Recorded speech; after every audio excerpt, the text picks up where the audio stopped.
Hello and welcome back to the Season 2 finale of Kimi no Kotoga Daisuki na Hyaku ni no Kanojo. We begin with the recap of the previous episode by the Love God, who gives off a very DBZ-esque opening because he must have really liked episode 18. Well, this entire arc has led up to a massive Dragon Ball Z reference, which includes all of the girlfriends in Rentaro becoming different characters, with Karine as Majin Buu.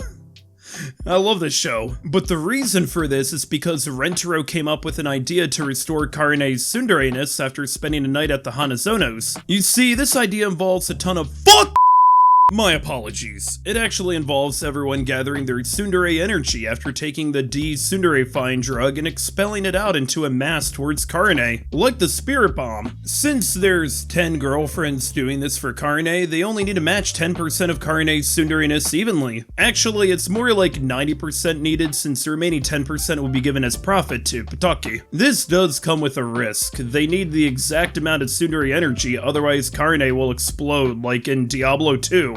Ew. However, Rentaro says that he'll be the catalyst to combine all the tsundere energy and expel the necessary amount. Okay, so for this part of the episode, everyone is going to become a tsundere, which is difficult for some, whereas others, like Kurumi, already excel at it. So we get a lot of tsundere out-of-character moments for the other girlfriends, with Wataru Kato flexing his amazing vocal talent with Rentaro's reactions. We get some great moments like Hakari totally not wanting to mating press Rentaro every day and every night, Kurumi totally not expressing that eating meals with Rentaro makes her happy, Mei totally not wanting Rentaro to come and find her, Iku totally not wanting Rentaro to pound her with a bat. It's totally not like I want you all to like and subscribe or anything. It's not like Nano glitches out trying to learn how to do this or anything. Until finally, a mass of tsunderes has formed worthy enough for Karine to return to normal. And even though the tsundere-ness is affecting Rentaro, he learns just what it's like to be Karine. Having a newfound understanding of how much she loves him, he sends a tsundere bomb towards her. And despite how ridiculous this may seem, you gotta love how beautiful it is. The girlfriends rally around Karine, showing her how much they love her, wanting her to return to the lovable tsundere she was before. And hey, some of the praises in this scene were anime original too. Just goes to show how much they all love her. And after exploding, she's back. The final boss of tsunderes, Karine Indo. Everyone throws her a bat mitzvah and she thanks them, which of course means the other girlfriends didn't think it worked. But hold up, we have one more half of the episode to go. So the chapter adapted for the ending of this episode is chapter 37. Yeah, this is why I didn't talk about any skip chapters before now, since they could have been shuffled around. Heck, Mimi and Mei even bring up that they weren't in this chapter in the manga since they hadn't been introduced yet, and I love how Iku tried to include them in it retroactively, with Kusuri blaming the anime for making such a decision. So this is such a nice chapter from the manga. It's real fluffy and full of the girlfriends just expressing their love. And I can't help but feel that we're ending season 2 off similarly to how we started it, since the point of her name was to present new versions of the girlfriends so Rentaro wouldn't be bored of them. But here it's to reaffirm their love for him, since that's still important too. Sure, Rentaro will know their feelings, but it's nice to express them every once in a while. And I love how everyone gets excited with love stories about him, even though Kurumi's right and they're all sharing love stories about the same guy. The community boyfriend. After some time, Rentaro appears since he was helping out the teacher from episode 1. Wait, he's back! They finally show him again! I've said in how many of these videos the anime kept neglecting him, but he's here. Our favorite one-line character! Anywho, Rentaro greets the family, and real quick, I love how they show off their chibi forms, especially Karine. This chibi version of her in the manga is a huge meme in the 100 Girlfriends fanbase. So Kusuri pops up and states how much he loves Rentaro, and the girlfriends follow suit one by one, doing the same. And I love all of his reactions. Once again, Wataru Kato is so funny here.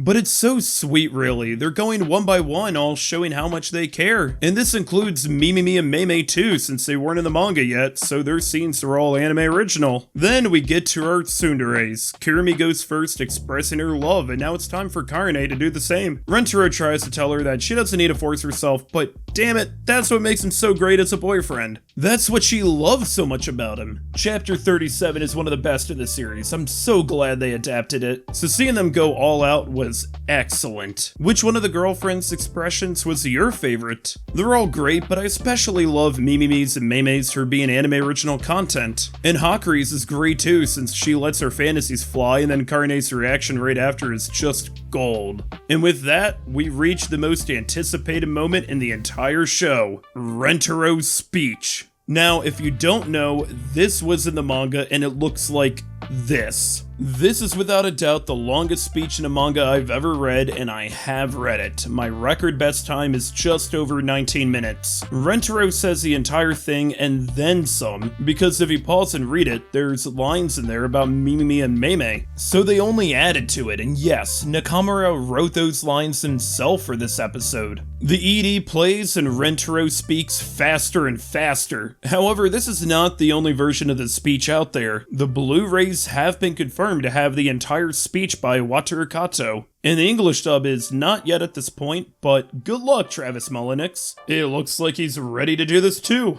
And with this, our second season ends, only 89 girlfriends to go. Now, as for the chapters adapted in this episode, like I mentioned, it's chapter 37 and chapter 50. Nakamura actually planned chapter 50 to be the perfect ending for first season of an anime, but moving chapter 37 to the ending was a brilliant idea, since we're able to have all the girlfriends added up to this point here. Now, with season 2 being completed, this means that some of its chapters did not get adapted, and I'll go over them here. So the first is chapter 29, which I've already brought up, and it's a weird, hard to describe chapter. I'm not going to show the whole chapters in this video. I recommend going out and reading them on your own, but it's just a chapter of the family playing on a rooftop with Pentaro. Pentaro is the animal mascot of the series, other than Shizuka, and he's got giant eyebrows just like Rentaro, and he does show up on occasion in future chapters too. However, the anime did straight up say to go ahead and read the manga for him, so I doubt he'll get too much of an introduction in future seasons. The next chapter skipped is chapter 44, and I'm just gonna say it, this is the most divisive chapter in the series. There's a reason why, but what I will say is that for much of it, it's a sweet solo date chapter between Kurumi and Rentaro. Now, I'm sure a lot of people have opinions of what happens in this chapter, and I'll leave your own judgment up to you. As for me, personally, I'm gonna be completely honest, I don't really care for this chapter. It's not just a resolution that is pretty out there, even for the series. It's that I just don't understand why Rentaro is so hesitant to give in to Kurumi's wishes at the get-go, but that's a discussion for another day, and one I'd rather not have anyway, since I just don't think it's that great of a chapter in the first place. I will say that much later in the series there is another solo date chapter with Kurumi that is much better, so she'll still get plenty of time in the spotlight then. And the final chapter skipped is 47, though I understand why this one was skipped. This season already gave us half an episode that was a solo date with Mei, so I understand why they didn't want to double up with her in the same season since they needed to introduce 5 girlfriends. This chapter focuses on Mei and Rentaro shopping around for Hahuri in order to find a gift that would show Mei's love and respect for her. And it has one of my favorite references in the entire series.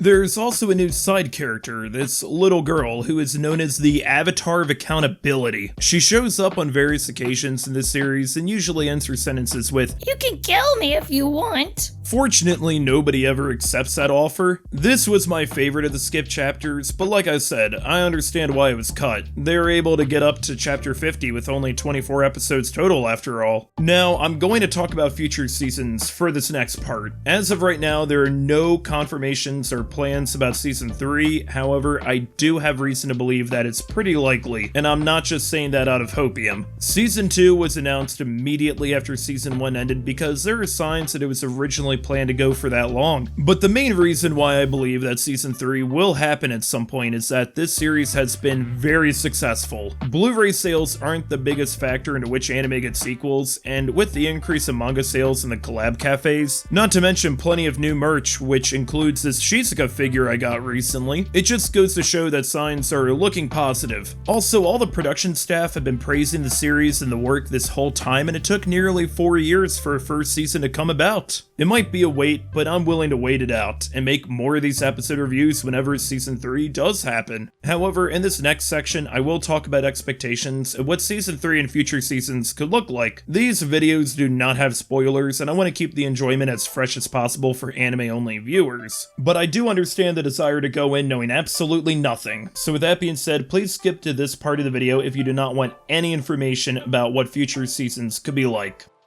Okay, so season 3 will start off weird. Even for the series, but a different kind of weird than what we're used to. Season 3 will more than likely start immediately with introducing a new girlfriend, and I'll be honest, she's one of the filter girlfriends, you can say. Someone like Hahuri, where she might cause people to not want to continue watching. I understand. I too did a double take when I saw who girlfriend number 12 was, and to be completely honest, her intro is a bit rough. Now, I'm not going to bad talk her or any other girlfriend. Every girlfriend in this series is great, and I truly do love them all. I love everything about 100 Girlfriends. It's my favorite manga, but there is a good chance she'll rub some of you the wrong way. Just trust me, continue watching the anime and she will get development and become a great character. She's really in the top 3 of characters with the most development in this series, and is some of the funniest jokes overall. Now, season 2 didn't end with teasing the next set of girlfriends like season 1 did, but there may have been a few girlfriends who were teased early. This also leads me into believing that Studio Byberry wants to continue this series. The other thing I want to mention is that season 1 and season 2, I knew where the stopping points would be.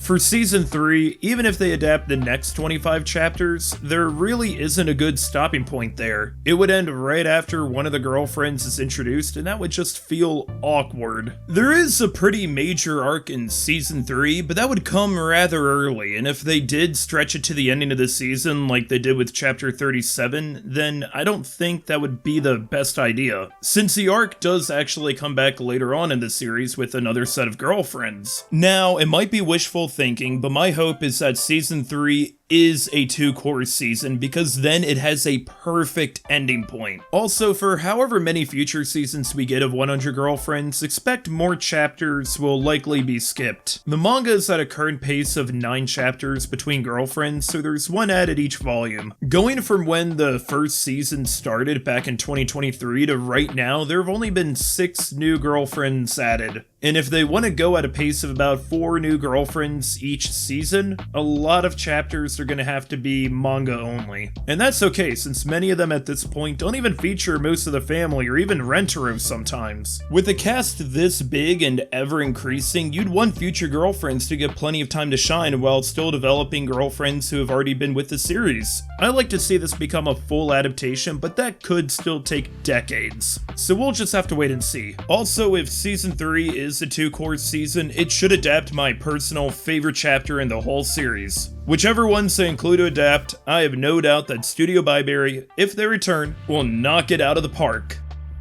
And there you have it, 100 Girlfriends Season 2 is now wrapped up. Which episodes were your favorite? I'm still deciding on which ones were mine, but I might reveal it in a future video. As far as developments outside of the anime go, there was a 100 Girlfriends puzzle game released recently. However, it is for Japanese phones only. So unless you're in Japan, if you want to play it, you're gonna have to use a VPN. It looks like it's a match 3 puzzle game, but I like match 3s, so I want to play it. And the Season 2 soundtrack has been released as well. I'll put a link in the description to a Spotify playlist I found that has every song from the anime. And yes, there are a lot of new songs for Season 2. Every girlfriend has their own theme for both Season 1 and 2, and a lot of the new songs are actually in the final 2 episodes. One last thing, I'd like to shout out the English dub of this anime too. I've been watching it as well, and it's so good. Many of the jokes in 100 Girlfriends really only work in Japanese, so the localization team did have to make some changes. However, many of them are hilarious. For instance, in Season 1, Kusuri just straight up makes a Breaking Bad reference. Well, Crystal,